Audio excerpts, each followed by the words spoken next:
Yeah, I just wanted to talk about the Virginia experience. So I'll tell a story to illustrate that. So going back to the legislative session this past year, so 2010, 2011, my colleague Michael Perron came to me. I used to do a lot of legislative lobbying work in Richmond. So he said, look, got this great idea. B-Lab wants us to put forth benefit corporation legislation in Virginia. Wouldn't that be so cool? And I'm like, that's a fantastic idea. Come back to me in about 5 years. And he said, why 5 years? He said, in Virginia, there's nothing new that's going to happen in less than 5 years of the legislative process. It's just the way it works. We're the Commonwealth of Virginia. Think about it. I mean, it's a slow-moving organization. But Michael was not daunted by that challenge I put in front of him. He actually found a delegate to sponsor the legislation.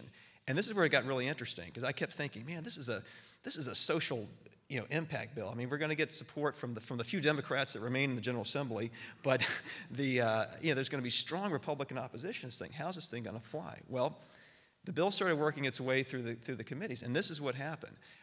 There was absolute, unanimous, bipartisan support for the legislation. And this is what I had not figured out until it started working its way through, but this is the pitch.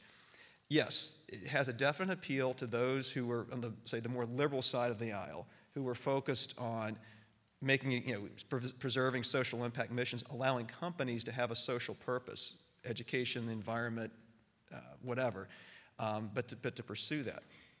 The more conservative side of the aisle was attracted to this as jobs creation.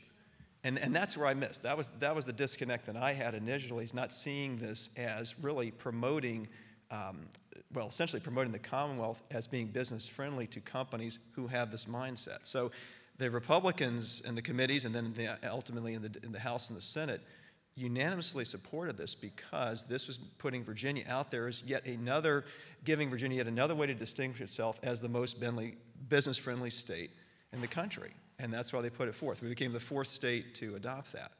So in looking at it now and sort of breaking that down, is that, well, what does it mean? Why would I want to be a benefit corporation?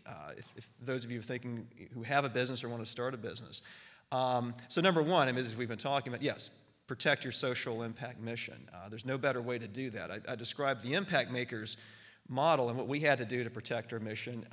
There's no question if we were incorporating today, we would go the benefit corporation route. It guarantees that protection of your social mission. So that's number one. Number two is it's a market differentiator.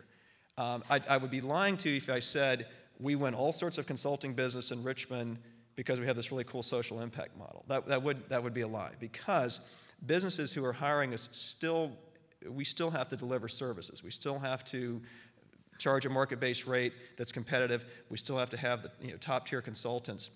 We have to compete at that level. But if it's ever close, if it's ever decided between impact makers and another company, yeah, we've got a really cool social impact business model, and that may weight the decision towards us. It certainly is a great way to introduce yourself to someone you don't know, to a company you're trying to approach, to an investor, let's say, you're trying to approach, and saying, look, we do things a little bit differently here. Let's talk about this unique business model. So it's a market differentiator. Yes, it does attract investors. I think benefit corporations nationally are seeing that benefit now in terms of attracting capital. That's a critical element for them. The other thing, and this is again something I really didn't anticipate, recruiting talent. The MBA students in this room, I would hazard a guess that 95 or probably 100% of them are members of the Net Impact Club here at the college. There are also a huge number of undergraduate students who are members of that club. Whether they're members or not, they think differently, and they think about social impact, and they want to be part of that. So from a recruiting standpoint, I can tell you without fail, every week, we get an inquiry from somewhere in Virginia, somewhere out of state, somewhere internationally saying, hey, I'd love to work for your company because of this business model you have. That's the way people are thinking today. So from a corporate standpoint, if you're thinking of this company structure, think about talent. Think about the competitive marketplace for top talent. This is another way to distinguish yourself in doing that. So I think that's what you're seeing now nationally as benefit corporations grow in number. People are looking at these benefits and saying, yeah, this is something we could do, and it makes sense for our company.